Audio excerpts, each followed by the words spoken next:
नमो तस्स भगवतो अरहतो सम्मा सम्बुद्धस्स। नमामि बुद्धं गुणसागरन्तं नमामि धम्मं सुगतेन देशितं नमामि संघं मुनिराज सावकं। नमो बुद्धाय नमो धम्माय नमो संघाय। श्रद्धालु उपासक उपासिका तथा सधर्म प्रेमी महानुभावहरू, आज मिति 2077 साल माघ 26 गते सोमबारको दिन बिहान 9 बजे सदाको 9 बजे चाहिँ आज पनि हामी फेसबुक लाइभमा धर्मदेशना लिएर उपस्थित भइसकेका छौँ। श्रद्धावन्त उपासक उपासिका तथा सधर्म प्रेमी महानुभावहरू, सदा चाहिँ फेसबुक लाइभ धर्मदेशनामा जोड्नुहुने देश विदेशका जति पनि श्रद्धावन्त उपासक उपासिकाहरू छन् र धर्मप्रेमी महानुभावहरू छन्, सबैलाई म भिक्षु विमलो आज पनि श्री सिद्धिमङ्गल बुद्ध विहार सिद्धिपुर सानागाउँ थसी महालक्ष्मी नगरपालिका वडा नम्बर 6 बुद्ध मार्गबाट सबैलाई मैत्रीपूर्ण न्यानो न्यानो स्वागत टक्र्याउन चाहन्छु। र उपासक उपासिका तथा सधर्म प्रेमी महानुभावहरू, दैनिक रूपमा धर्मदेशनाको क्रम आज 322 भागमा हामी पुगिसकेका छौँ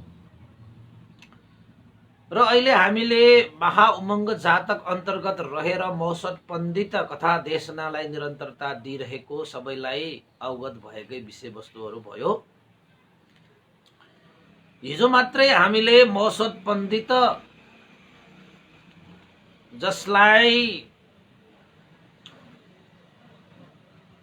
विदेह राजाले एउटा प्रश्न गरेको थियो कि संसारमा यो लोकमा 7 पाइला पनि सँगै हिँड्न नसकिने एक आपसमा शत्रुता राख्ने ती प्राणीहरू पनि मिलेर बसिरहेको छ, ती प्राणीहरू को होला भनेर जुन प्रश्न गर्नुभएको थियो, त्यो प्रश्न चाहिँ मौसत पण्डितले आफ्नो प्रज्ञाको बलले अन्तस केही न केही कुरा जानेरै बुझेरै राजाले यो सोधेको हुनुपर्छ भन्ने विषयलाई थाहा पाएर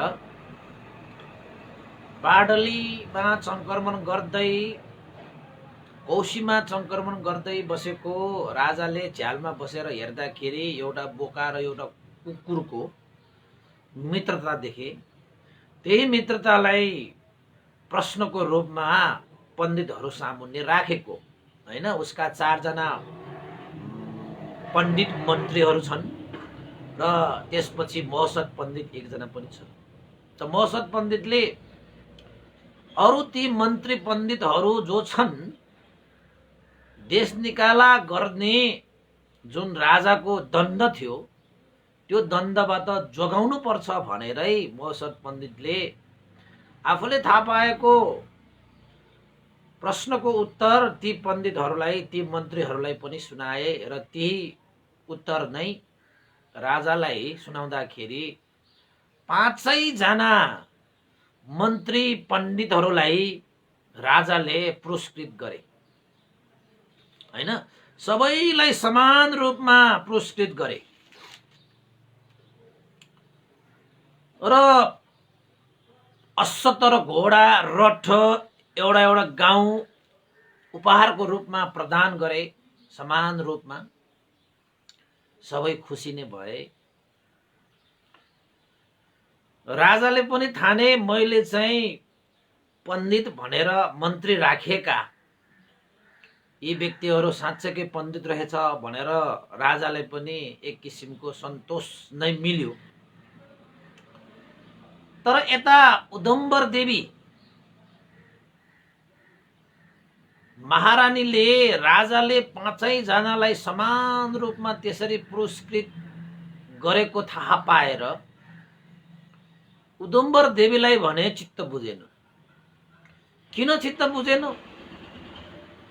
उदुम्बर देवी महारानीलाई यो थाहा थियो कि यो प्रश्नको उत्तर मेरो भाइ महोसत पण्डितलाई मात्रै थाहा छ।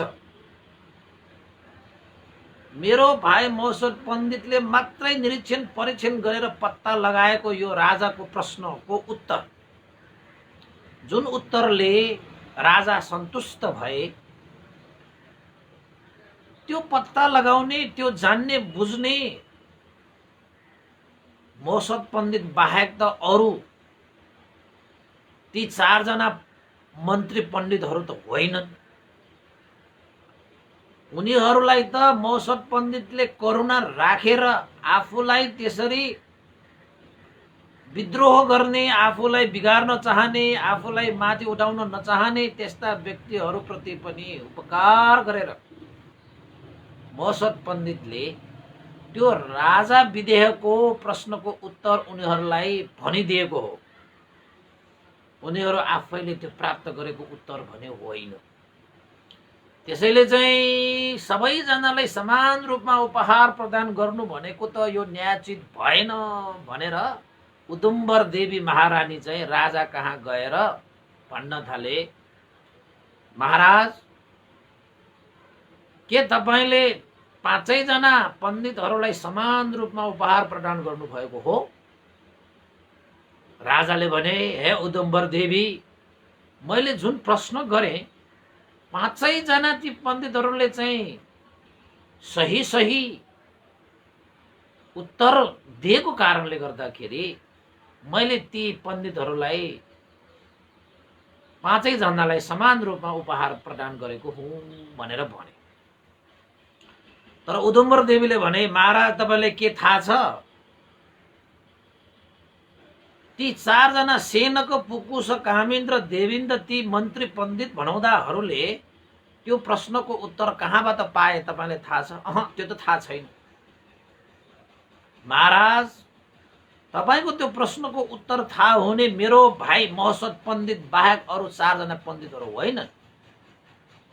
महोसत पण्डितले त ती 4 जना पण्डितहरूलाई तपाईले देश निकाला गर्ला भन्ने चिन्ता लागेको कारणले उनीहरूप्रति करुणा चित्त जगाएर आफैले थाहा पाएको प्रश्नको उत्तर उनीहरूलाई सुनाएको, उनीहरूले त्यसको प्रश्नको उत्तर थाहा पाएको भनेकै महोसत पण्डितको कारणले गर्दाखेरि उनीहरूले त्यो जवाफ दिन सकेको हो। त्यसैले मेरो भाइ महोसत पण्डित जतिको उपहारको दाबीदार तिनीहरू होइन। तपाईले समान रूपमा उपहार दिनुभएको त्यो मलाई अलिकति न्यायोचित लागेन। तपाईले थाहा नपाइकन त्यो दिनुभएको रहेछ भनेर महारानीले त्यसो भन्दाखेरि मेरो भाइ महोसत पण्डितलाई त महान उपहार दिनु योग्य भएको व्यक्ति उनीहरूको दाजुमा त उनीहरू समान बुद्धि प्रज्ञावान भएका होइनन्। तर तपाईले सबैलाई समान रूपमा चाहिँ स्थानमा राखे। यो कुरा मलाई खट्किएको छ महाराज भनेर उदुम्बर देवीले आफ्नो भाइ महोसत पण्डितको पक्षमा बोले। अनि विदेह राजाले, अब मलाई के थाहा, अब म राजाले निर्णय गरिसके, उनीहरूले जुन जवाब दियो त्यो त सही नै दियो। अब मलाई त थाहा भएन उदुम्बर देवी, अब महोसत पण्डितले भनेको कि महोसत पण्डितले भनेर थाहा पाएको कि उनीहरूले थाहा पाएको, मलाई के थाहा। मैले त प्रश्न गरेँ, उत्तर पाएँ, त मैले उनीहरूलाई सबैलाई सही जवाब दिएको कारणले समान रूपमा मैले उपहार चाहिँ दिएँ। ठिकै छ उदुम्बर देवी, तिमीलाई यो कुरामा चाहिँ खट्किएको छ भने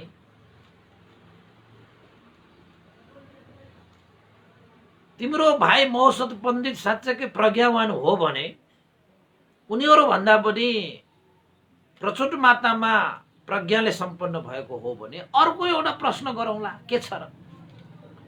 अर्को एउटा प्रश्न गरेर उनीहरूको बीचमै प्रश्न राखेर आमुन्ने सामुन्ने गरेर नै मैले प्रश्न राखौँला, त्यसपछि त दुवैले प्रश्नको उत्तर देला। अब यदि तिम्रो भाइ महोत्सव पण्डित प्रज्ञावान हो भने उनीहरूले भन्दा राम्रो उत्तर देला, दिएपछि म महोत्सव पण्डितलाई महान उपहार प्रदान गर्नेछु, उसलाई बकस दिनेछु। के भयो र महारानी, किन तिमी चाहिँ मनमा यस्तो चाहिँ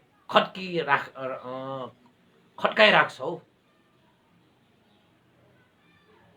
ठिकै छ महारानी, अब त्यसो भए ती 500 जना पण्डितहरू, 4 जना मन्त्री पण्डितहरू, सेनको पुकुस कामिन्द देविन्द र महोत्सव पण्डितलाई पनि बोलाऊ र एउटा अर्को म प्रश्न राख्छु। हेरौँ कसले कतिको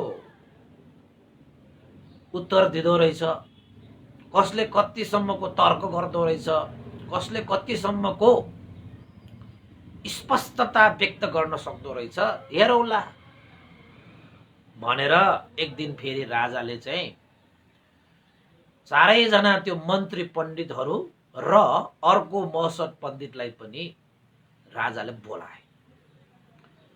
अब राजाको सेवाको रूपमा हाजिर भइरहेका ती मन्त्री पण्डितहरू पनि आए, महोत्सव पण्डित पनि अब सेवामा हाजिर हुनको निमित्त त बसिरहेकै भयो।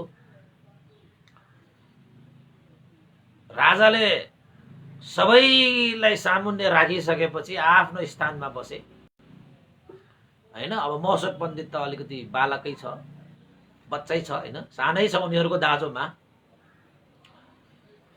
बसे, राजाले भने, ए सेनक मन्त्री पण्डितहरू र महोत्सव, मलाई आज लागेको एउटा प्रश्न सबैको सामुन्ने मैले राख्न गइरहेको छु। कृपया तपाईहरूले यसको चाहिँ सही सही जवाब, सही सही तर्क प्रस्तुत गरेर कुन चाहिँ विषय यो लोकमा श्रेष्ठकर छ भन्ने विषयलाई छर्लङ्ग पार्नु होला भनेर भने। सेनको मन्त्री पण्डितले पनि हुन्छ महाराज, तपाईँ चिन्तै नगर्नुहोस् न, हामी जस्तो पण्डित त्यत्तिकै बसिरहेका हौँ र यो दरबारमा भनेर भने। ठिकै छ सेनको मन्त्री ए पण्डित, तयार छौ? तयार छु। महोत्सव पण्डित, ए छोरा तिमी पनि तयार छौ? छौ महाराज, तपाईँ सोध्नुहोस्। राजाले कस्तो प्रश्न राखे त भन्दाखेरि, त्यसो भए ध्यान दिएर सुन र सोच समझमा नै यसको उत्तर दिनु भनेर भने। राजाले प्रश्न गर्न थाले, एकजना मान्छे प्रज्ञावान छ, बुद्धि विवेक छ, तर धन छैन। प्रज्ञावान छ तर धन छैन, ऊ गरिब छ, दरिद्र छ हैन, उसँग सम्पत्ति छैन। र अर्को मान्छेसँग धन सम्पत्ति प्रचुर मात्रामा छ तर प्रज्ञा छैन, बुद्धि छैन, विवेक छैन भने यी दुवै बीचमा प्रज्ञा छ तर धन नभएको मान्छे श्रेष्ठकर छ कि धन छ तर प्रज्ञा नभएको मान्छे श्रेष्ठकर छ? यो लोकमा कुन चाहिँ व्यक्तिलाई श्रेष्ठकर ठान्दछ, श्रेष्ठकर मान्दछ? हे पण्डितहरू, तपाईहरू कसलाई श्रेष्ठकर ठान्दछौ, कसलाई श्रेष्ठकर मान्दछौ? प्रश्न बुझ्नुभयो तपाईहरुले?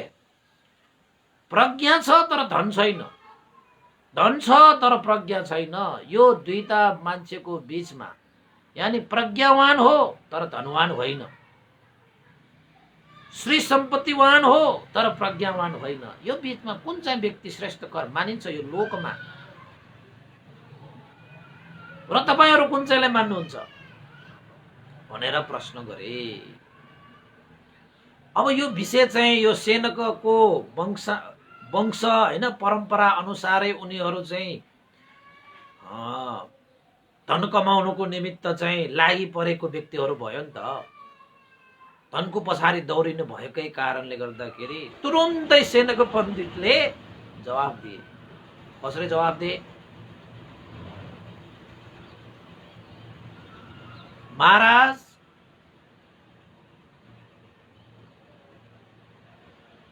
बुद्धिवान अथवा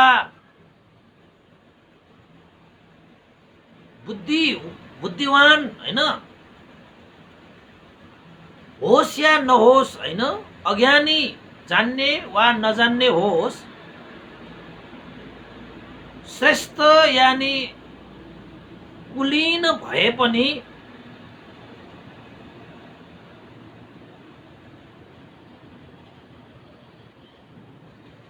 हीन कुलमा जन्मेको धनवान व्यक्तिको सेवा गर्दछन्, उनीहरूकै नोकरी गर्दछन्। त्यसैले बुद्धिवान अथवा अज्ञानी होस्, बुद्धि भएको होस्, बुद्धि नभएको होस्, जान्ने होस्, सुन्ने होस्, यानी श्रेष्ठ कुलको होस् हैन, कुलीनकै व्यक्ति किन नहोस्, त्यस्ता व्यक्तिहरूले पनि ठुल्ठुला कुलहरूमा जन्मेको भए तापनि धनवान व्यक्तिहरूकै सेवामा लाग्दछन्, धनवान व्यक्तिहरूकै नोकरी गर्दछन्। यो कुरालाई मध्यनजर राखेर उत्तर दिने हो भने मेरो विचारमा महाराज, प्रज्ञावान तर धनवान छैन भने, धनवान तर प्रज्ञावान नभए पनि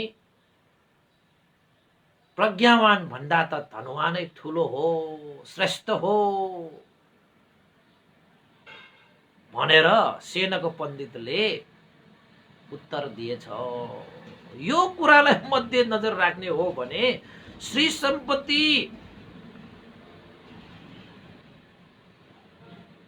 को सामुन्ने प्रज्ञावान भनेको त तुच्छ हुन्छ महाराज, श्री सम्पत्ति भएका नै श्रेष्ठ कहलिन्छ। यो लोकका मान्छेहरू यस्तै भन्छन् र मेरो विचारमा पनि प्रज्ञावान भनेको तुच्छ हुन्छ भने धनवान भनेको श्रेष्ठ नै हुन्छ भनेर जवाफ दिए।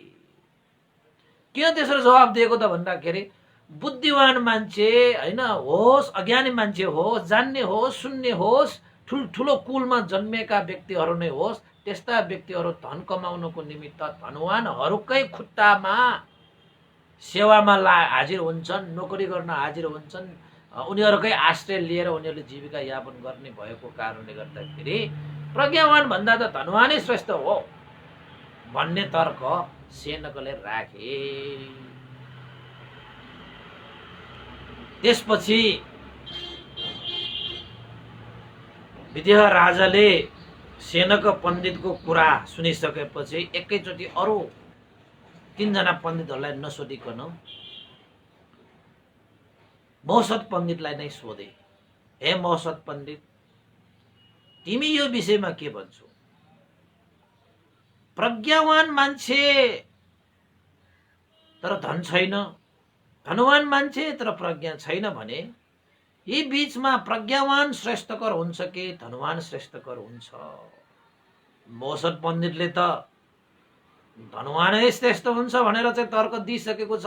हे मौसत पण्डित, तिमी के भन्छौ? मौसत पण्डितले भने, महाराज, श्री सम्पत्ति र धन सम्पत्तिलाई मात्रै श्रेष्ठकर ठान्ने मूर्खहरू हुन्। मूर्खहरूले मात्रै अज्ञानताको कारणले श्री सम्पत्ति र धन सम्पत्तिलाई श्रेष्ठकर ठानेर उनीहरूले त्यो धन सम्पत्ति र श्री सम्पत्तिको लागि पाप कर्म पनि गर्दछ। यो लोकलाई मात्रै देख्ने, पर लोकलाई नदेख्ने मूर्खहरूले यो लोकमा जसरी पनि धन कमाएर सुख भोग गर्ने भन्ने मूर्खैको कारणले गर्दाखेरि, कर्म र कर्मको फललाई नजानेको कारणले गर्दाखेरि उनीहरूले यही लोकलाई मात्रै देखेर पर लोकलाई नदेख्ने हुनाले उनीहरू धनको पछाडि लाग्छन्, श्री सम्पत्तिको पछाडि लाग्छन् र उनीहरू यो लोक र परलोकमा पनि पापको भागीदार हुन्छन्। त्यसैले मूर्खहरू मात्रै धनको पछाडि लाग्छन्, मूर्खहरू मात्रै श्री सम्पत्ति ठुलो हो, श्रेष्ठ हो भनेर भन्छन्, पण्डितहरू होइनन्। पण्डितहरूले त यो लोक र परलोकलाई पनि जानेको हुन्छ, बुझेको हुन्छ, कर्म र कर्मको फललाई पनि जानेको हुन्छ। त्यसैले धन सम्पत्ति भनेको त यो लोकमा पनि सुख शान्ति दिन सक्दैन, धर्मै दिन सक्दैन, पाप पनि गराउन सक्छ। तर प्रज्ञाले भनेको यो लोक र परलोकलाई पनि देख्ने भएको कारणले गर्दाखेरि यहाँ पनि सुख शान्ति दिन्छ, परलोकमा पनि सुख शान्ति दिन्छ। त्यसैले धन सम्पत्ति भन्दा पनि प्रज्ञा सम्पत्ति नै श्रेष्ठकर भन्छु महाराज। म यो कुरालाई मध्यनजर राख्ने हो भने त प्रज्ञा नै श्रेष्ठ हो महाराज भनेर महसद पण्डितले जवाफ दिए। त्यसपछि विद्या राजाले फेरि सेनकलाई हेरेर भनेछ, हे सेनक पण्डित, के हो धन सम्पत्तिलाई श्रेष्ठ ठान्नेहरू त पाप पनि गर्न सक्छन्, उनीहरूले यो लोकमा धनकै पछाडि दौडेर परलोकलाई बुझ्दैन भन्ने तर्क आयो नि त। महसद पण्डितले त प्रज्ञाले मात्रै यो लोक र परलोकमा सुख शान्ति दिन्छ भन्ने तर्क प्रस्तुत गर्यो। के हो सेनक, कस्तो लाग्छ तिमीलाई महसद पण्डितको कुरा भनेपछि त्यो सेनाको मन्त्रीले के भने त भन्दाखेरि, महाराज यो त भन्ने कुरा न हो, तर मान्छेहरू प्रज्ञा ठुलो भन्दा भन्दै धनकै पछि लागेको हुन्छ, धनकै पछि लागिरहेको हुन्छ, धनकै लागि दिनरात खटिरहेको हुन्छ। यो त भन्ने कुरा न हो महाराज। अब महसद पण्डितलाई के थाहा छ र, बेचारा सानै छ, बालकै छ, मुखमा अहिले पनि दुधको गन्ध आइरहेको छ। यस्ता साना बालकहरूलाई यत्रो ठुल्ठुलो कुराहरू कसरी थाहा हुन्छ? यो लोकको कुराहरू कसरी थाहा हुन्छ कि लोकमा मान्छेहरू प्रज्ञा ठुलो भन्ने मात्रै हो, तर पछि भाग्ने दौडिने चाहिँ धनकै पछि दौडिरहेको हुन्छ महाराज, हैन? त्यसैले महसद पण्डितको कुरा त मलाई बच्चाको कुरा जस्तो लाग्यो, हैन? हेर्नुस् महाराज, शिल्प अर्थात् ज्ञान बुद्धिले के धनी बनाउँदछ र? धनी पनि बनाउँदैन, परिवार पनि दिँदैन, र यो शरीरलाई पनि हिष्ट पुष्ट र सुन्दर पनि बनाउँदैन प्रज्ञाले, हैन? धनी बनाउनको निमित्त धन चाहिन्छ, परिवार बनाउनको निमित्त, इष्ट मित्र आफन्त बनाउनको निमित्त धनै चाहिन्छ महाराज। र यो शरीरलाई हिष्ट पुष्ट बनाउनको निमित्त, खानपान लाउन गर्नको निमित्त त धनै चाहिन्छ। त्यसैले धनी कहलाउनको निमित्त, नाम चम्काउनको निमित्त, परिवार इष्ट मित्र साथी भाइ बनाउनको निमित्त र यो शरीरलाई सुन्दर हिष्ट पुष्ट बनाउनको निमित्त धनैले गर्दछ। हेर्नुस् महाराज, धन सम्पत्ति प्रति आसक्त भएकाहरूलाई मूर्ख भनिन्छ, धन सम्पत्तिको पछाडि दौडिनेलाई मूर्ख भनिन्छ भने महाराज गोरीमिन्द भन्ने महाजन छ हाम्रो नगरमा। त्यो महाजनलाई एकचोटि तपाईँले हेर्नुहोस्, त्यति बेलाको एउटा ठुलै महाजन रहेछ टिन्डोगढमा। यदि धन सम्पत्तिहरूको पछाडि लाग्ने मूर्ख हो भने त्यो गोरीमण्ड भन्ने महाजन पनि महामूर्ख हुनु पर्यो। किन त भन्दाखेरि उसँग धन त प्रशस्तै छ। हेर्नुहोस् त, त्यसो भए त्यो महामूर्खले कसरी धन सम्पत्तिको परिभोग गरिरहेका छन्। उसको आफन्तहरू पनि धेरै छ, साथी इष्टमित्रहरू पनि धेरै छ, खाएको छ, लाएको छ, मोज मस्ती गरेको छ। महाजन भनेर उसको नाम चम्किएको छ। के उसलाई प्रज्ञाले बनाइदियो? त्यो उसका इष्टमित्र साथीभाइहरू सबै दिनका दिन कसैले लिएर आउँछन्, भेट्न आउँछन्। उसको परिवार ठुलो छ। प्रज्ञाले बनाएको होइन, त्यो धनैले बनाएको हो। उसले 84 व्यञ्जन खान्छ, महलमा बस्छ हैन। सुनको पकडी, सुनको जुत्ता लगाएर मान्छेहरूले खुट्टा थिच्न लगाएर, मिच्न लगाएर ऊ बस्छ। त्यो केले गरेको महाराज? त्यो धनैले गरेको हो। धन नभएको भए त्यो गिरिमन्द महाजनकोमा न महाजन भन्ने नाम हुन्छ, न उसको इष्टमित्र परिवारहरू त्यतिको आवट जावट हुन्छ, न त्यतिको 84 व्यञ्जन उसले दिनै खाएर मजाले बस्न नै पाउँछ। त्यो सबै गर्ने केले त भन्दाखेरि प्रज्ञाले होइन महाराज, त्यो धनले गर्छ। यो कुरालाई मध्यनजर राखेर भन्ने हो भने महाराज, मैले के देखेको छु त भन्दाखेरि प्रज्ञावान भन्दा धनवानै श्रेष्ठ हुन्छ। प्रज्ञावान भन्दा धनवानलाई नै श्रेष्ठ मानिन्छ। र मेरो नजरमा पनि प्रज्ञावान भन्दा यो लोकमा धनवानै श्रेष्ठ हुन्छ भनेर सेनक पण्डित भनौडाहरूले यसरी तर्क प्रस्तुत गरे हैन।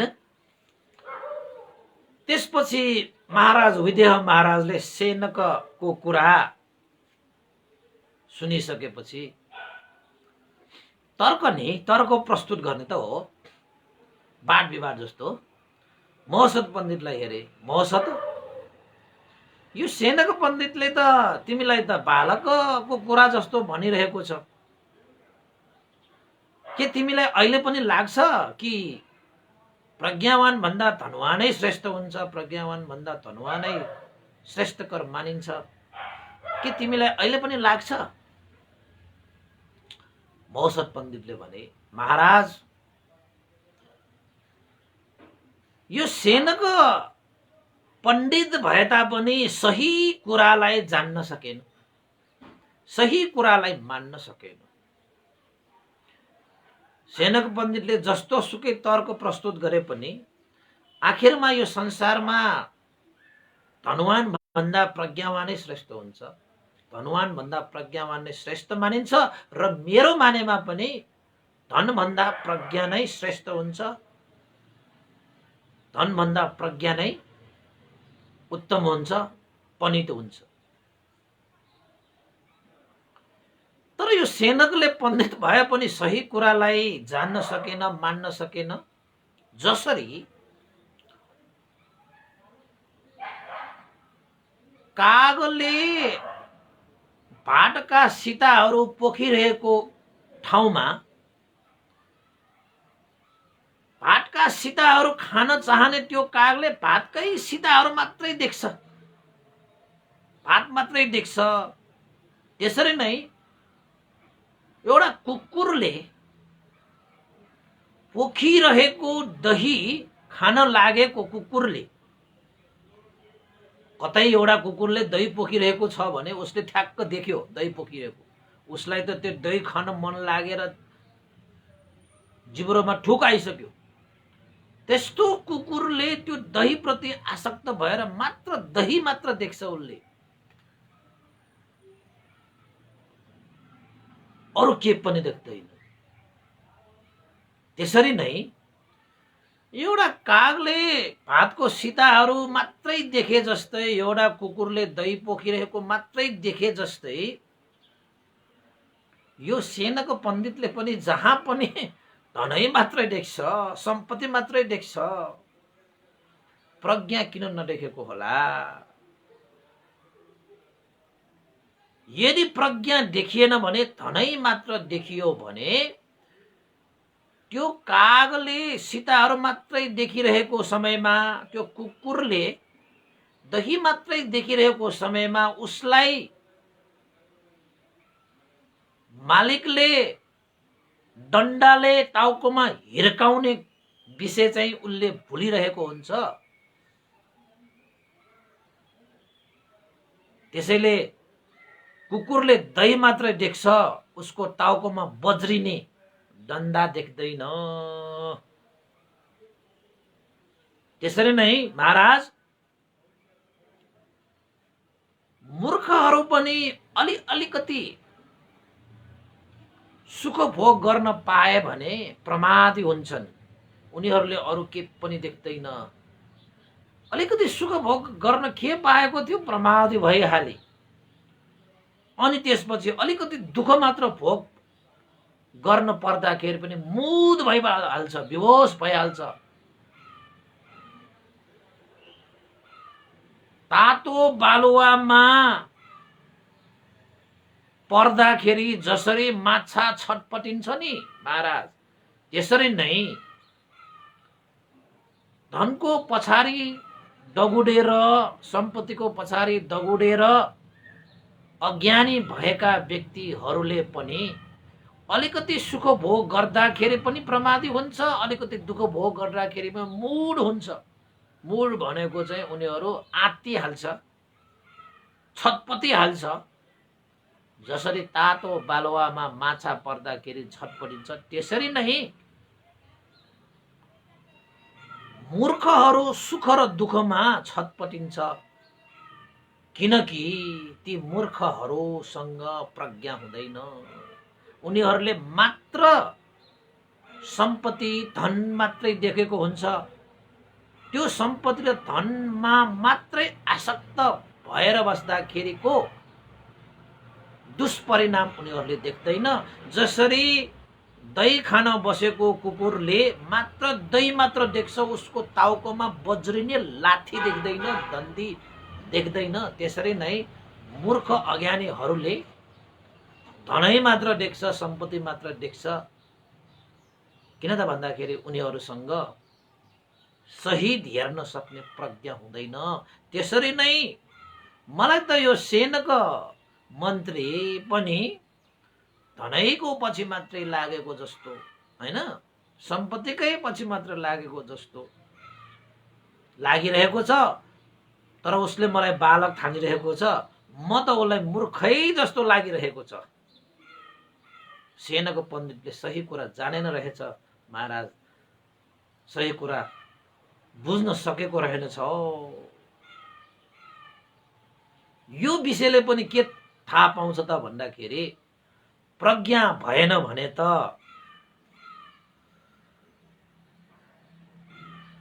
धनको कारणले सुख दुःख आउँदाखेरि मात्तिन्छ, आत्तिन्छ भने माछा बालुवामा छटपटिए जस्तो जीवन छटपटिन्छ भने त्यो जीवनको कुनै अर्थ भएन। त्यसैले प्रज्ञा नभइकन जीवनको सार नहुने भएको कारणले गर्दाखेरि जतिसुकै धन भए तापनि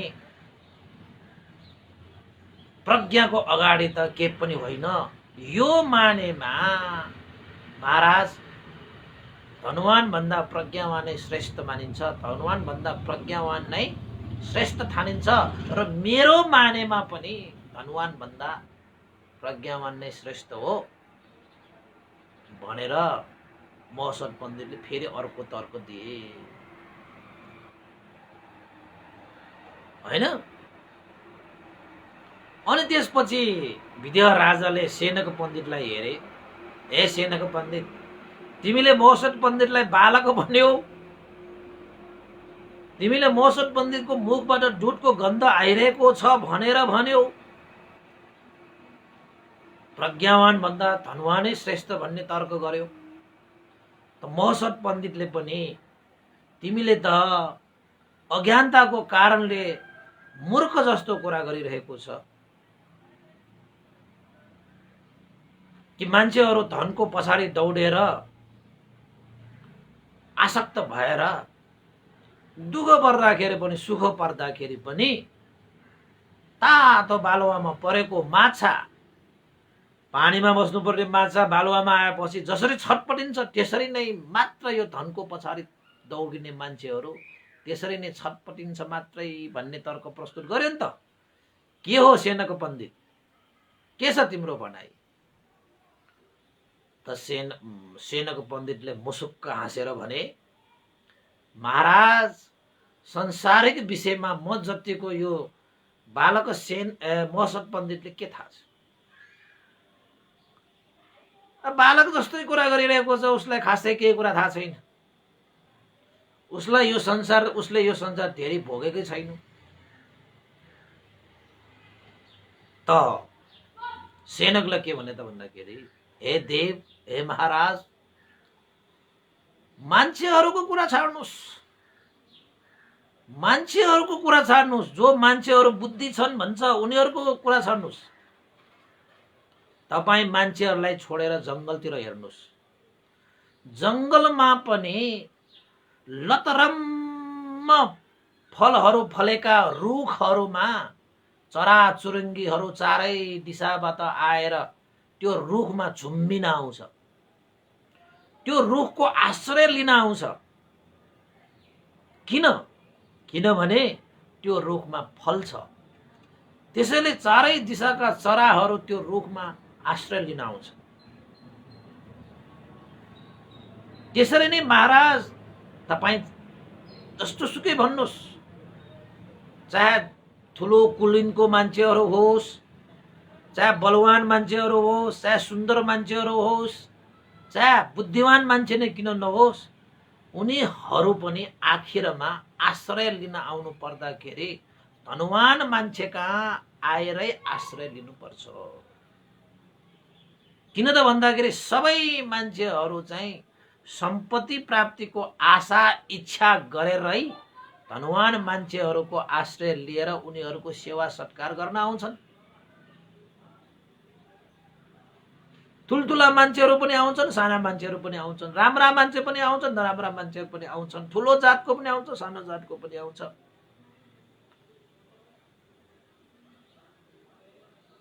जसरी लतरम्म फलेको वृक्षलाई सारा चराचुरुङ्गीले आश्रय लिन्छ, त्यसरी नै संसारमा जति पनि मान्छेहरू हुन्छन् नि महाराज, ती मान्छेहरूलाई आखिरमा धनवान व्यक्तिहरूकै आश्रय लिनुपर्छ, ल लिन्छन् पनि, ल लिइरहेको पनि छ। त्यसैले महाराज यो मानेमा संसारमा प्रज्ञावान भन्दा पनि धनवान नै श्रेष्ठ हुन्छ। प्रज्ञावान भन्दा धनवानै उत्तम हुन्छ, पनित हुन्छ। त्यसैले म के भन्छु त भन्दाखेरि महाराज, प्रज्ञा छ तर धन छैन भने त्यो मान्छे श्रेष्ठ हुँदैन। बरु प्रज्ञा नभए पनि धनवान भएको मान्छे चाहिँ यो संसारमा श्रेष्ठ हुन्छ।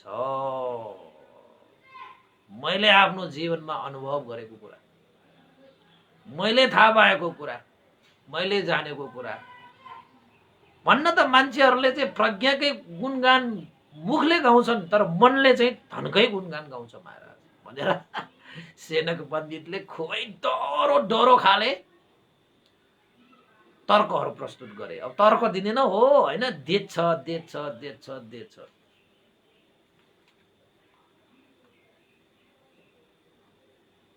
राजालाई पनि अब उसले तर्क गर्यो भने उसकै ठिक जस्तो लाग्ने, अब मसत पण्डितले तर्क गर्यो भने उसकै ठिक जस्तो लाग्ने। किन त भन्दाखेरि विदेह राजा नै त्यहाँ प्रज्ञावान छैन होइन, उही मन्द बुद्धिको छ। त्यही भएर चाहिँ अब थाहा छैन बिचरालाई के हो कसो हो। उसलाई त अब जान्न चाहेको तर्क वितर्क गर्लान्, एक आपसमा तर्क वितर्क गर्ला, आखिरमा हैन जसले सही कुरा प्रस्तुत गरेर श्रेष्ठकर चाहिँ प्रमाणित गर्न सक्छ उसैलाई अब पुरस्कृत गर्ने त हो नि। तर मनमा कता कता चाहिँ विदेह राजालाई यो लागेको थियो आफ्नो छोरा मसत पण्डितले पक्कै पनि जुन तर्क प्रस्तुत गरेको छ, जुन चाहिँ धनवान भन्दा प्रज्ञावान श्रेष्ठ भन्ने कुरा चाहिँ जुन प्रस्तुत गरेको छ, उसले जित्छ भन्ने मनमा त लागेको थियो। फेरि महसत पण्डितलाई विदेह राजाले सोधे, ए महसत, के भन्छौ त तिमी? धनवान मान्छेहरूकै पछाडि लाग्दो रहेछ मान्छेहरू, धनवानकै सेवा गर्दो रहेछ मान्छेहरू, फल फलेको वृक्षलाई चराचुरुङ्गीहरूले आश्रय लिए जस्तो सारा मान्छेहरू चाहिँ धनवानकै आश्रय लिएर बस्दो रहेछ त, के भन्छौ? महसत पण्डितले भने, महाराज, मूर्खहरू, प्रज्ञा नभएका व्यक्तिहरू जतिसुकै धनवान भए पनि, जतिसुकै बलवान भए पनि, जतिसुकै शक्तिवान भए पनि सही हुन सक्दैन। किन त भन्दाखेरि सही हुनको लागि त प्रज्ञा नै चाहिन्छ, प्रज्ञा नै चाहिन्छ सही हुनको लागि। त्यसैले प्रज्ञा नभएको कारणले गर्दाखेरि ऊ धनकै पछि लाग्ने भएको कारणले गर्दाखेरि अरूको, त्यसैले अरूलाई अज्ञानताको कारणले दुःख कष्ट र जबरजस्ती गरी अर्काको धन पनि भोग्दछ। किन त भन्दाखेरि उसलाई सही गलत थाहा हुँदैन, उसलाई यो मात्रै थाहा हुन्छ कि कसरी धन जम्मा गर्ने, कसरी श्री सम्पत्ति प्राप्त गर्ने, त्यो मात्रै उसको चाहिँ ध्येय हुन्छ। उसलाई सही गलत थाहा हुँदैन। ऊ अज्ञानतामा परेको कारणले गर्दाखेरि उसको अज्ञानताले अरूलाई दुःख कष्ट पीडा जबरजस्ती गरेर भए पनि उसले अर्काको धन सम्पत्तिलाई पनि भोग गर्दछ। उसको आश्रय लिन आयो भनेर कहाँ उसले धन सम्पत्ति अरूलाई दिन्छ महाराज? ऊ आफै धन सम्पत्तिको भोगी छ भने त अरूसँग भएको धन सम्पत्तिलाई पनि जबरजस्ती उसले भोगेर लिन्छ।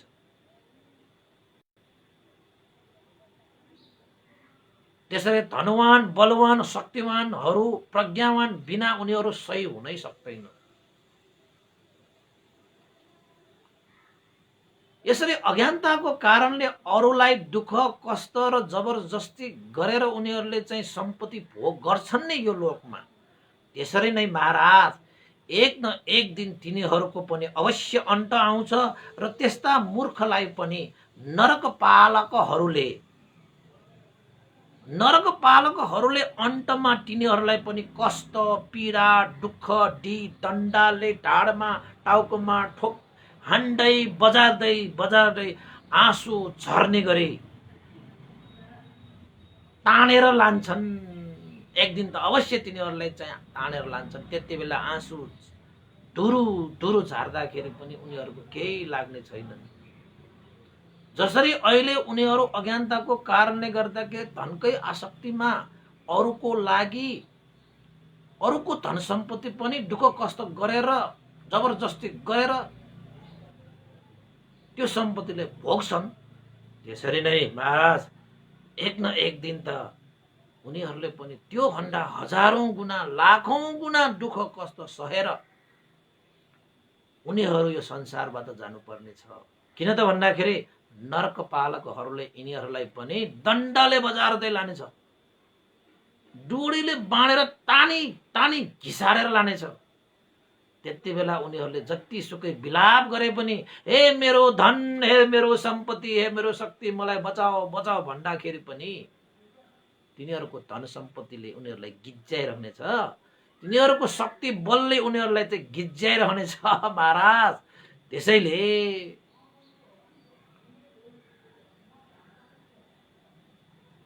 आखिरमा प्रज्ञावान हुनेहरूले त्यसो गर्दैन।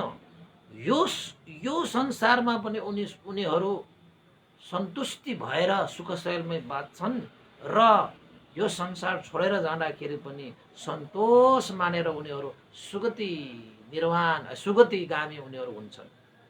त्यसैले यशस्वी श्री सम्पत्ति वान मूर्ख भन्दा यशस्वी श्री सम्पत्ति हीन प्रज्ञावान नै श्रेष्ठ छ। ल अब यसो श्री सम्पत्ति भएर मूर्ख छन् भने उनीहरूले त यो लोकमा पनि दुःखै भोग्छ र परलोकमा पनि दुःखै भोग्छ। उनीहरूलाई अन्त त यो लोकमा पनि दुःखै सहेर उनीहरू चाहिँ यो संसार छोड्नुपर्छ र अर्को संसारमा जाँदाखेरि पनि नर्क पालकहरूलाई यिनीहरूलाई यसरी धन्दा बजाएर लान्छ, यसरी डोरीले बाँडेर यिनीलाई घिसाएर लान्छ। जतिसुकै विलाप गरे पनि कसैले उसलाई केही गर्ने अवसर पनि पाउँदैन। तर प्रज्ञावानहरूलाई यो लोकमा उनीहरू सन्तोषले जीविका यापन गर्ने भएको हुनाले उनीहरू सुखै सहल बाँच्छन् र परलोकमा जाँदाखेरि पनि देवदूतहरूले उनीहरूलाई स्वागत सत्कार गर्दै लान्छन्। देव रथहरू लिएर उनीहरूलाई स्वागत सत्कार गर्दै लान्छन् र अर्को लोकमा पनि उनीहरूको जीवन सुख शैलसँगै बित्नेछ महाराज। त्यसैले धनभन्दा प्रज्ञा नै ठुलो छ महाराज। धनवान भन्दा प्रज्ञावान नै श्रेष्ठ छ महाराज भनेर महसत पण्डितले अर्को तर्क हाले। त्यसपछि सेनकले अब फेरि खतराकै एउटा तर्क प्रस्तुत गर्नु पर्यो भनेर चाहिँ सेनक पण्डितले के भने त भन्दाखेरि राजाले उसलाई पनि सोध्ने उसलाई पनि सोध्ने। अब महसत पण्डितले सकिने बित्तिकै फेरि सेनक पण्डितलाई सोध्ने।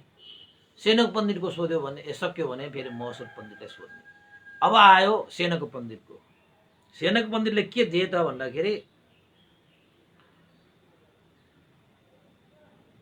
महाराज जति पनि यो संसारमा नदी नाला खोला नाला हैन जति पनि छन् तिनीहरू आखिरमा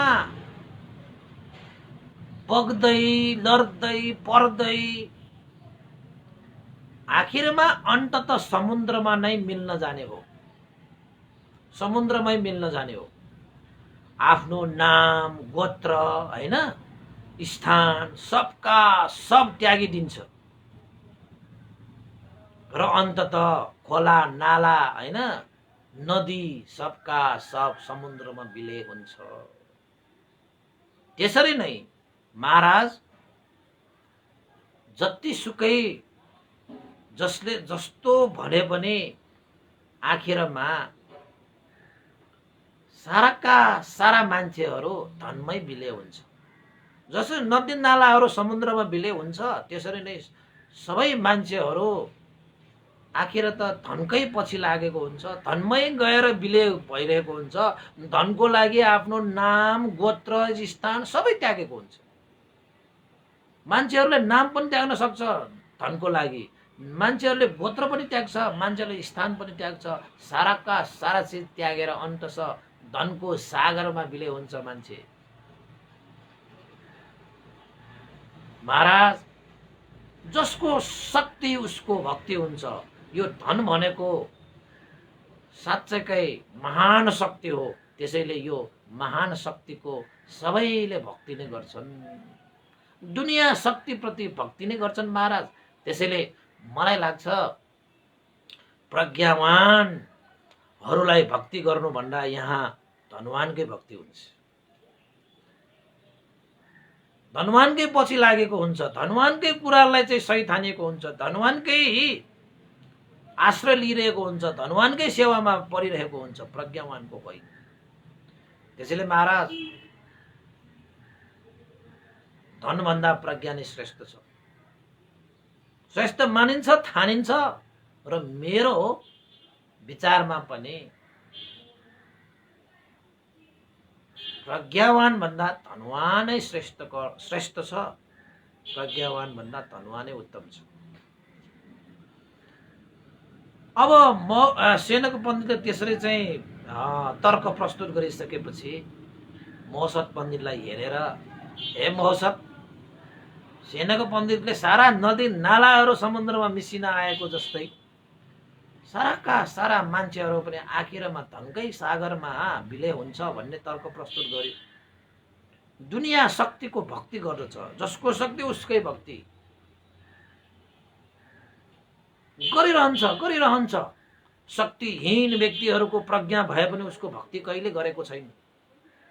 शक्तिहरूकै पूजा हुन्छ, शक्तिहरूकै भक्ति हुन्छ, शक्तिहरूकै पछाडि लाम हुन्छ।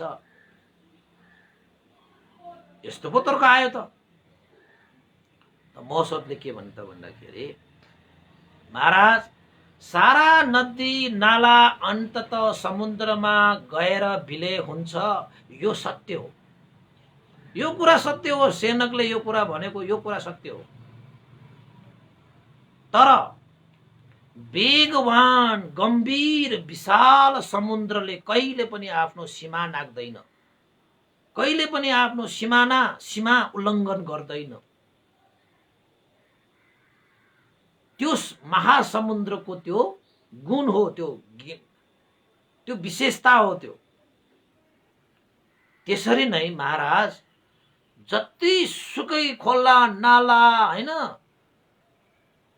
नदीहरू बगेर समुद्रमा विलय भए तापनि समुद्रले आफ्नो सीमा उल्लङ्घन नगरे जस्तै प्रज्ञावानहरूले पनि प्रज्ञाको बलले जति सुकै जस्तो सुकै अवस्था परिस्थिति आए पनि प्रज्ञाको कारणले गर्दाखेरि उनीहरूले मानवताको कहिले पनि उल्लङ्घन गर्दैन, मानवताको कहिले पनि उल्लङ्घन गर्दैन। जसरी मूर्खहरूले अज्ञानीहरूले ज्ञान नभएकाहरूले मानवतालाई पनि उल्लङ्घन गर्दछ, त्यसरी प्रज्ञावानहरूले मानवताको उल्लङ्घन गर्दैन। त्यसैले महाराज प्रज्ञा भन्दा धन भन्दा प्रज्ञा नै श्रेष्ठकर हुन्छ। किन त भन्दाखेरि प्रज्ञा भएन भने धन मात्रै भयो भने हुने व्यक्तिहरूको मानवता हुन्छ भन्ने नै हुँदैन। तर प्रज्ञा भएका व्यक्तिहरूको जीवनमा धन नभए पनि उसमा चाहिँ मानवता भन्ने हुन्छ। मनुष्य भएर जन्मिएपछि हामी मानव बन्ने कि धनवान बन्ने? यदि मान्छे भएर जन्मेको छ भने ऊ मानव बन्ने हो भने उसलाई प्रज्ञा नै चाहिन्छ। प्रज्ञाले मात्रै उसलाई मान्छे बनाउँछ, मानव बनाउँछ। त्यसैले धनले मान्छेलाई मानवताबाट च्युत गर्न सक्छ, मानवताबाट चिप्लिन सक्छ। त्यसैले धन भन्दा प्रज्ञा नै श्रेष्ठकर हुन्छ महाराज। मैले जानेको, मैले बुझे अनुसार, म पनि मैले ठाने अनुसार चाहिँ धनवान भन्दा प्रज्ञावान नै श्रेष्ठकर उत्तम भनेर म मान्दछु।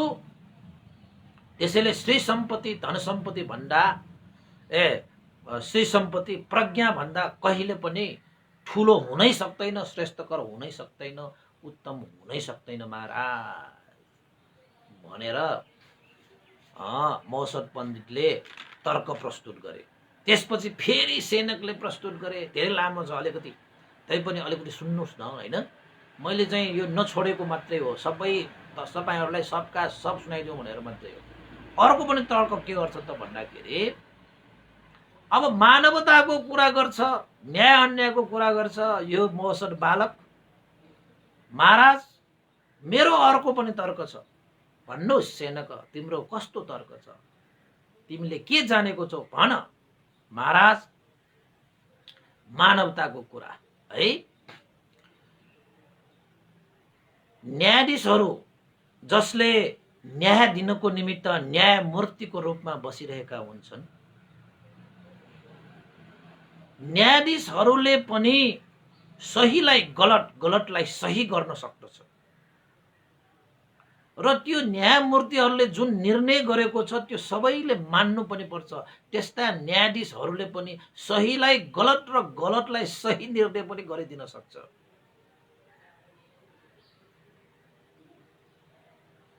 उनीहरूले गरेको त्यो निर्णयलाई कसैले अमान्य भयो भनेर भन्न सकिँदैन। अब न्यायाधीश भनेर राखेको व्यक्तिहरू पनि न्याय दिँदाखेरि पनि सहीलाई गलत, गलतलाई सही, न्यायलाई अन्याय, अन्यायलाई न्याय गरेर उनीहरूले चाहिँ निर्णय गर्न सक्दछ भने त्यो के को कारणले भन्दाखेरि त्यो धनले मात्रै गराउन सक्छ, त्यस्तो प्रज्ञाले गराउन सक्दैन। त्यसैले त धनको अगाडि त न्यायाधीश पनि उल्टो पुल्टो हुन्छ, सुल्तो उल्टो हुन्छ, यताको उता, उताको यता, दायाँको बायाँ, बायाँको दायाँ, वारीको पारी, पारीको वारी। त्यस्तोसम्म न्याय निसाबमा गर्न सक्ने क्षमता भनेको चाहिँ धनैको मात्रै हुन्छ, प्रज्ञाको हुँदैन महाराज। त्यसैले यो संसारमा धनको खातिर, धनको बलले न्यायमूर्तिहरू पनि त बिग्छन्। मानवताको कुरा हैन, धनको अगाडि त मानवता पनि बिग्छ महाराज। त्यसैले चाहिँ प्रज्ञाको अगाडि त्यस्तो हुँदैन, प्रज्ञाले त्यो गर्न सक्दैन, तर धनले गरिरहेको छ। त्यसैले प्रज्ञा भन्दा धन नै श्रेष्ठकर हुन्छ महाराज भनेर चाहिँ फेरि सेनकले अर्को चाहिँ तर्क प्रस्तुत गरे। महोत्सव पण्डितले भने, फेरि विद्या राजाले महोत्सव पण्डितलाई हेरे। महोत्सव पण्डितलाई हेरेपछि के भने त भन्दाखेरि महोत्सव पण्डितले आफ्नो वा अरूको निम्ति झुटको सहारा लिन, झुट बोल्छ, असत्य गर्दछ भने त्यो अल्प प्रज्ञा मूर्खको सभामा सदा निन्दित हुन्छ। आफ्नो र अरूको निमित्त कसैले झुटो कुरा बोल्छ, असत्य कुरा बोल्छ भने त्यस्ता व्यक्तिहरूको चाहिँ हरेक सभामा जाँदाखेरि उसको निन्दा नै हुन्छ अरे। त्यस्ता व्यक्तिहरू बाँचुन्जेल पनि यो लोकमा निन्दित हुन्छ भने अनि परलोकमा पनि उनीहरू दुर्गतिगामी हुन्छ महाराज। आखिरमा उनीहरूको चाहिँ परिणाम के भयो त? झुटो कुरा बोलेर उनीहरूले सत्यलाई असत्य, न्यायलाई अन्याय, सहीलाई गलत बनाउँदाखेरि पनि आखिरमा उनीहरूको चाहिँ प्रशंसा त हुँदैन, उनीहरूको निन्दा नै हुन्छ। यो संसारमा बाँच्दाखेरि पनि निन्दित भएर बाँच्नुपर्ने, परलोकमा गएर पनि दुर्गतिगामी भएर दुःख भोग्नु पर्ने भनेपछि त्यो त मूर्ख भएको कारणले भएको भयो नि त। त्यसैले प्रज्ञावानले त्यस्तो गर्न सक्दैन। त्यसैले हामी त सुख चाहने मान्छे दुःखको कार्यमा मात्रै त्यो लागि पर्छ। मूर्खहरू, ज्ञान नभएका व्यक्तिहरू, उनीहरू त धनको लागि सत्यलाई असत्य पनि बनाइदिन्छ हैन। त्यसैले धनभन्दा प्रज्ञा नै ठुलो महाराज भनेर महोत्सव पण्डितले अर्को तर्क हाले। फेरि सेनकले अर्को के तर्क हाले त भन्दाखेरि, महाराज अल्पधनी, गरिब, दरिद्र तर प्रज्ञावान भए पनि उसको विचार, कुरा, वचनलाई कसैले पनि प्रमाणिगत रूपमा मान्यता दिँदैन। तर जो धनवान छ, श्री सम्पत्तिवान छ, उसले बोलेका कुराहरू, उसले चाहिँ राखेका विचारहरू चाहिँ फेरि यो समाजमा, यो दुनियाँमा मान्य हुन्छ महाराज।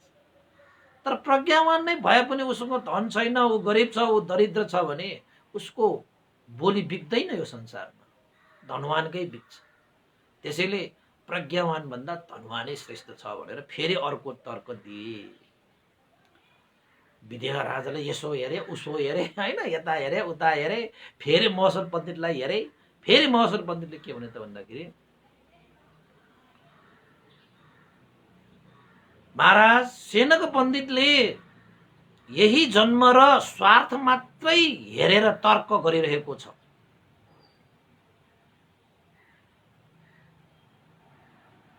हामीले स्वार्थ मात्र होइन परहितलाई पनि हेर्नुपर्छ। यो लोक मात्र होइन परलोकलाई पनि हेर्नुपर्छ।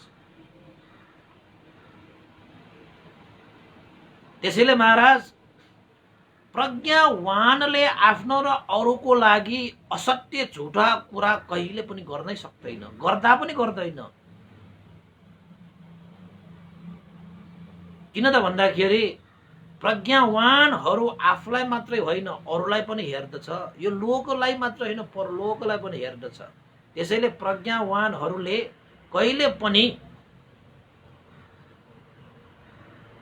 आफ्नो स्वार्थ र यो लोकलाई हेरेर कहिले पनि असत्य कुरा बोल्नै सक्दैन। त्यसैले उनीहरू यो लोकमा बाँचुन्जेल उनीहरू पूजित हुन्छन् र परलोक जाँदाखेरि पनि उनीहरू सुगतिगामी भएर सुख शान्तिसँग जीवन यापन गर्दछन् महाराज। त्यसैले धनवान भन्दा प्रज्ञावान नै श्रेष्ठ छ। प्रज्ञावानहरूले आफू र अरूको लागि कहिले पनि झुटोको सहारा लिँदैन, असत्य बोल्दैन। यो लोक र परलोकमा ऊ जहिले पनि सुखी नै हुन्छ। त्यसैले धनवान भन्दा प्रज्ञावान नै श्रेष्ठ छ भनेर मौसद पण्डितले तर्क प्रस्तुत गरे। फेरि राजाले सेनकलाई हेरे। सेनकले फेरि के भने,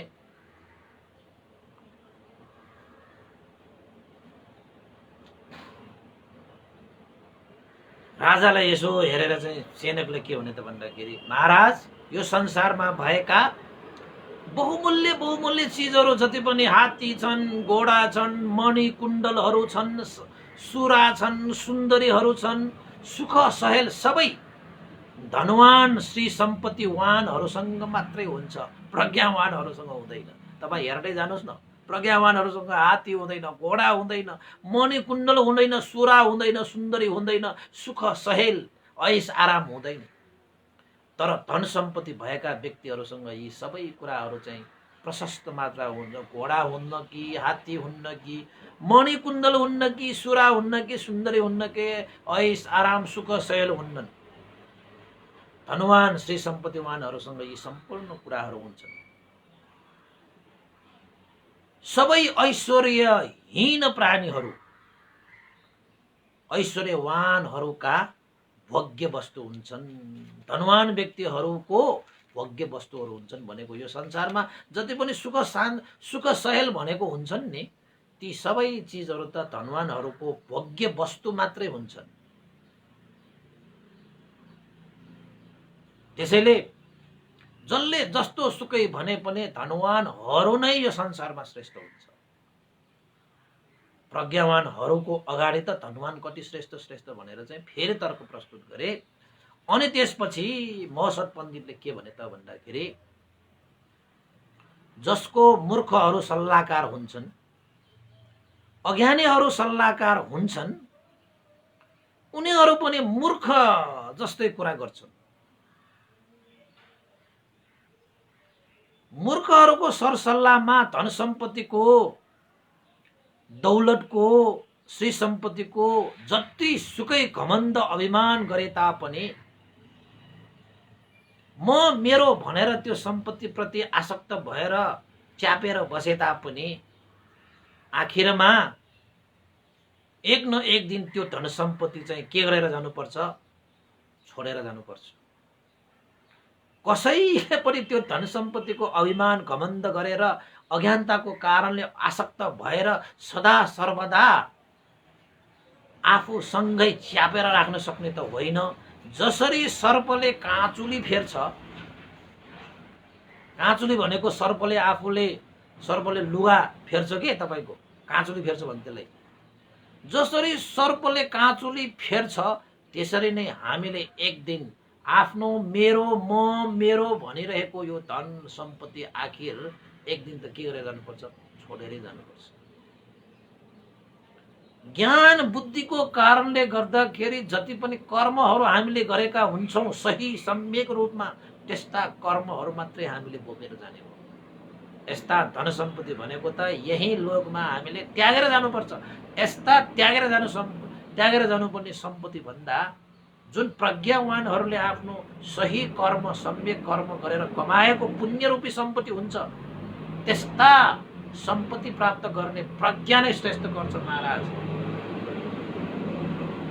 भनेर हाम्रो मौसद पण्डितले, महासत्व बोधिसत्वले तर्क प्रस्तुत गरे। अनि जतिसुकै तर्क प्रस्तुत गरे पनि कुरा त टुङ्गिएकै होइन, त्यहाँ अब टुङ्गिन्छ एकैछिनमा। त त्यो के भन्छ, सेनक पण्डितले अब त राजालाई पनि तिमी नै जित्यो, उनै जित्यो भन्न सकिरहेको छैन। उसको पनि तर्क सुनिरहेको छ, उसको पनि तर्क सुनिरहेको छ, राजालाई त के हो कसो हो भनिरहेको छ। अब राजालाई आफैलाई अनुभव भएको एउटा तर्क प्रस्तुत गर्नु पर्यो भनेर सेनक पण्डितले कस्तो एउटा तर्क प्रस्तुत गरे त भन्दाखेरि, महाराज जसले जस्तो सुकै भने पनि तपाईँ अल्मलिएर नबस्नुहोस्। म तपाईँलाई अर्को एउटा उदाहरण दिन्छु। कि धनवान नै श्रेष्ठ गर्छ। महाराज ध्यान दिएर सुन्नुहोस्। हुन्छ सेनक भन। महाराज हामी 5 जना पण्डितहरू, प्रज्ञावानहरू, ज्ञानीहरू, बुद्धि विवेकवानहरू, हामी 5 जना पनि आज हात जोडेर महाराजको सामुन्ने खडा भएर बसेका छौं। महाराज तपाईं नै हाम्रो सबैको मालिक हो, श्रेष्ठ ईश्वर हो। यद्यपि हामी प्रज्ञावान हौ 5 जना, तर ती प्रज्ञावानहरू पनि आज तपाईको अगाडि हात जोडेर खडा भएर बसिरहेका छौं। तपाईलाई मालिक ठानेर, ईश्वर ठानेर हामी बसिरहेका छौं। जसरी भूतपति देवेन्द्र इन्द्रलाई सबैले मान सम्मान गर्छन्, त्यसरी नै हामी प्रज्ञावान भनेका 5 जना पण्डित कहलाएका व्यक्तिहरूले पनि तपाईलाई हात जोडेर सम्मान गरिरहेका छौं, मर्यादा राखिरहेका छौं। तपाईको चाहिँ हरेक कुरालाई चाहिँ हामीले चाहिँ मानिरहेका छौं, हैन? तपाईको आज्ञा पालन गरिरहेका छौं।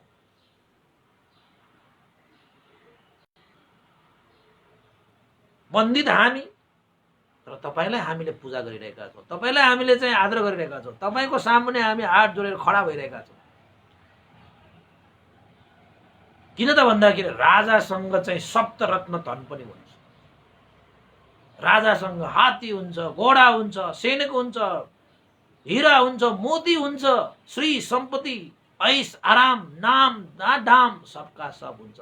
त्यसैले हामी पण्डित भनौँडाहरू पनि, प्रज्ञावान भनौँडाहरू पनि तपाईको सामुन्ने हात जोडेर खडा भइरहेका छौं महाराज। त्यसैले प्रज्ञा भन्दा पनि धनै ठुलो। राजालाई त ओहो हो त जस्तो पनि लाग्यो। फेरि अब आफू त प्रज्ञावान छैन, तर प्रज्ञावानहरूलाई त पालेर राखेको छ उसले, हैन? पालेर राखेको छ। त्यसपछि राजाले हो कि क्या भने जस्तो पनि लाग्यो। सही तर्क दिएछ। तर मौसत पण्डितले के भने त भन्दाखेरि महाराज जो धनवान छ, जो श्री सम्पत्ति वान छन्, तर प्रज्ञा छैन भने, है, प्रज्ञा छैन भने ती व्यक्तिहरूको जीवनमा त्यस्तै कहिले काहीँ जीवन भनेको भन्न नसकिने अवस्था छ। धनवान भए पनि, प्रज्ञावान सम्पत्तिवान भए पनि, तर प्रज्ञा छैन भने उसको जीवनमा आइपरेका गाह्रो साह्रो निर्णय, फैसला र समाधान आदि इत्यादि गर्नु पर्दाखेरि त्यस्तै अवसरहरूमा धनवानहरूले प्रज्ञावानहरूकै आश्रय लिनुपर्छ। जसरी महाराज तपाईले पनि धेरै निर्णय, फैसला, समाधान आदि इत्यादिहरू गर्नु पर्दाखेरि तपाईको त्यो धन सम्पत्ति, हीरा मोती, हात्ती घोडाले गर्दैन। त्यसको लागि त तपाईले पण्डितहरूकै राय लिन्छ, पण्डितहरूकै आश्रय लिएर मैले यहाँनिर के गर्ने, कसो गर्ने भनेर। यद्यपि हामी हात जोडेर बसिरहेका भए पनि, तर तपाईले कार्य गर्ने भनेको पनि पण्डितहरूकै आश्रय लिएर गर्ने हो। जुन निर्णय र फैसला प्रज्ञावानहरूले मात्र गर्न सक्छ, त्यो धनवानले गर्न सक्दैन। धनवान मूर्खहरूले त्यस्तो चाहिँ कुनै पनि फैसला र निर्णय गर्न सक्दैन महाराज। त्यसैले धनलाई सार्थक बनाउनको निमित्त त प्रज्ञा नै चाहिन्छ नि महाराज, प्रज्ञा नै चाहिन्छ। के तपाईसँग त्यत्रो धन भए तापनि आज तपाईले प्रज्ञाको सहारा लिइरहनु भएको छ कि छैन? यो सेनक पनि आफूलाई पण्डित भन्दछ, उसले त ठानिरहेको छ, राजाको शरणमा गइरहेको छ, तर राजाले पनि ती पण्डितहरूको आश्रय लिएर राष्ट्र चलाएको छ, देश चलाएको छ, नीति नियम बनाएको छ, धर्म चलाएको छ, कर्म चलाएको छ, जीवन चलाएको छ। त्यसैले प्रज्ञाको आश्रय नलिएको भए आज विदेह राजा हुने थिएन। धनैले मात्रै राजा हुने भए त महाजनहरू त कतिजना छन् यो लोकमा, तिनीहरू नै राजा हुनुपर्ने। भनेर चाहिँ महोत्सव पण्डितले होइन त सेनक पण्डित, के राजाले यो राष्ट्र र जनताहरूको हित सुखको निमित्त के त्यो धनैले मात्रै गरिरहेको छ कि पण्डितहरूको प्रज्ञाको कारणले राष्ट्र र जनताहरूको हित सुखको लागि कार्य गरिरहेको छ भनेपछि त्यो सेनको पण्डित त बोल्नै सकेन। अन्तिममा राजालाई नै सुहाउने किसिमको चाहिँ तर्क प्रस्तुत गर्नु भनेको त महोत्सव पण्डितले त्यही तर्कलाई टेकेर झन् छर्लङ्ग बनाइदियो राजालाई, र त्यो सेनको पण्डितलाई पनि मुख बन्द गरिदियो, बोल्नै सकेन। होइन त तिमी पण्डित होइनौ त, त्यही पण्डितहरूको राय सल्लाह लिएर त आज राजाले त्यस्तो गरिरहेको छ। यदि चाहिँ यो प्रज्ञाभन्दा धन श्रेष्ठ भइदिएको भएर तिम्रो राय, तिम्रो सल्लाह, तिम्रो होइन के पनि चाहिने थिएन त। यो राष्ट्रको लागि पण्डित भनेर चाहिँ नियुक्त गर्नै पर्दैन थियो। के तिमीलाई अब चाहिँ पण्डितको पदबाट हटाइदिए पनि भयो? अब तिमीलाई चाहिँ पण्डितको त्यो राय नलिए पनि भयो? त्यसो भए राजाको त्यो धनी छ त श्रेष्ठ, त्यसले नै श्रेष्ठ कार्य गर्नुपर्ने होइन र भनेर भन्दाखेरि त सेनको पण्डितको मुख बन्द भएछ, उसले त बोल्नै सकेन। के गरौँ के गरौँ। त्यसपछि सेनको पण्डित मौन भएर शिर निहुराएर बसे। राजाले सोधे, हे सेनक, भन तिमी धन भन्दा प्रज्ञा नै श्रेष्ठ भन्ने अरू केही छ भने भन भन्दाखेरि पनि सेनको पण्डितले के पनि बोल्नै सकेन। अब के भन्ने, अब प्रमाण गरेर देखाइसक्यो यहाँ। अब संसारको मात्रै कुरा होइन, आफ्नो अगाडि भएकै कुरा यहाँ प्रस्तुत गरिसक्यो महोत्सव पण्डितले। अब अर्को के भन्नुपर्छ र? राजा चाहिँ धनवान छ, धनै श्रेष्ठ भइदिएको भयो त पण्डितहरूसँग किन उनीहरूले प्रज्ञा लिइरहनु पर्ने हो र? पण्डितहरूसँग सल्लाह गर्नुपर्ने किन? पण्डितहरूलाई चाहिँ निर्णय गराउनु पर्ने किन? त्यही धनले गर्थ्यो नि त। तर राजाले त त्यसो गरिरहेको छैन, प्रमाणित त भयो त्यहाँ। त्यसपछि महोत्सवले भन्नुभयो, महाराज निश्चय नै सत्पुरुषहरूले प्रज्ञाकै प्रशंसा गर्दछन्, धनको होइन। धनकै मात्रै प्रशंसा गर्नेहरू प्रज्ञावान हुनै सक्दैन। तर प्रज्ञाको प्रशंसा गर्ने भनेको चाहिँ सत्पुरुषहरू नै हुन्छन्। धनको मात्रै प्रशंसा गर्ने भनेको त असत्पुरुषहरू हुन्छन्। भोगी मूर्खहरूले मात्र धन रुचाउँछन्, तर ज्ञानी पुरुषहरू, सत्पुरुषहरूले चाहिँ प्रज्ञालाई रुचाउँछन्। तपाईँ हेर्नुहोस्, बुद्धहरू पनि यो संसारमा धनको कारणले गर्दाखेरि त्रिलोकमा पूजित भएका होइनन् महाराज। कस्ता कस्ता धनवान कुबेरहरू, महाजनहरू, देव ब्रह्मलोकमा धनले परिपूर्ण भएका ती चाहिँ धनवान श्री सम्पत्तिवान व्यक्तिहरूले पनि भगवान बुद्धलाई पूजा गर्छन्, सम्मान गर्छन्, आदर गर्छन्, सत्कार गर्छन्। साराका साराले बुद्धलाई पूजा गर्नु भनेको धनको कारणले होइन महाराज। बुद्धलाई पूजा गर्ने भनेको प्रज्ञाको कारणले गर्दाखेरि हो। त्यसैले यो संसारमा जसले धनको पछाडि लागेर धनको पूजा गरेर हिँड्छन्, उनीहरू कहिले पनि उनीहरूले सुख शान्ति पाउँछ भन्ने हुँदैन। तर प्रज्ञाको पूजा गर्ने, प्रज्ञाको आश्रय लिएर जीवन यापन गर्ने व्यक्तिहरूले यो लोकमा पनि सुख शान्तिपूर्वक जीवन यापन गर्दछ र परलोकमा गएर पनि सुख शान्तिपूर्वक जीवन यापन गर्दछ भनेर महोत्सव पण्डितले बुद्धलाई हेर्नुहोस्, बुद्ध जस्तो चाहिँ अद्वितीय सम्यक सम्बुद्ध यो संसारमा प्रादुर्भाव हुँदाखेरि त्रिलोकले पनि प्रज्ञाको कारणले गर्दाखेरि नै बुद्धहरूलाई चाहिँ पूजा गर्ने हो। धनको कारणले त्यति पूजा गर्ने भनेको यो संसारमा हुँदैन। त्रिलोकले पूजा गर्ने व्यक्ति धनको कारणले कहिले पनि हुनै सक्दैन, प्रज्ञाकै कारणले मात्रै पूजनीय हुन्छ। त्यसैले बुद्धहरू त्रिलोकमा पूजित हुनु भनेको प्रज्ञाको कारणले भएको कारणले गर्दाखेरि महाराज धनवान भन्दा प्रज्ञावान नै श्रेष्ठ छ, धनभन्दा प्रज्ञा नै श्रेष्ठ छ भनेर आखिरमा महोत्सव पण्डितले यो सेनको पण्डितको पनि मुख थुन्ने गरी शिरै निउरिने गरी शिरै झुक्याएर अब चाहिँ नुन खाएको कुरा जस्तो बस्नुपर्ने गरी महोत्सव पण्डितले तर्क प्रस्तुत गरेर आखिरमा राजाको त्यो प्रश्नलाई चाहिँ प्रमाणित गरेर देखाइदिए कि धनवान भन्दा प्रज्ञावान नै श्रेष्ठ छ। त्यसपछि राजा प्रसन्न भए, खुसी भए। ओहो, अन्तत राजा मजाले हर्षित भए, मेरो छोरा महोत्सव पण्डितले साँच्चै प्रमाणित गरेर देखाइदिए। तर्क मात्र प्रस्तुत गरेको होइन, प्रमाणित गरेर देखाइदिए। आज मेरो सामुन्ने नै प्रमाणित गरेर देखाइदिए। हुन पनि हो, त्रिलोकमा पूजित हुने भनेको धनले होइन, प्रज्ञाले पूजित हुने हो।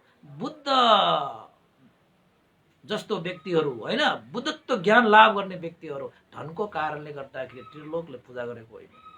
त्यसैले चाहिँ धन भन्दा प्रज्ञा नै श्रेष्ठकर छ भनेर अन्ततः महोत्सव पण्डितसँग साह्रै प्रसन्न भएर विदेह राजाले महोत्सव पण्डितलाई उपहार स्वरूप चाहिँ 1000वटा गाई, गोरु, हात्ती, घोडा र रथ र गाउँ, यी सम्पूर्ण राजाले महोत्सव पण्डितलाई हर्षित भएर उपहार स्वरूप सबका सब प्रदान गरिसकेपछि उदुम्बर देवी पनि खुसी भए, प्रसन्न भए।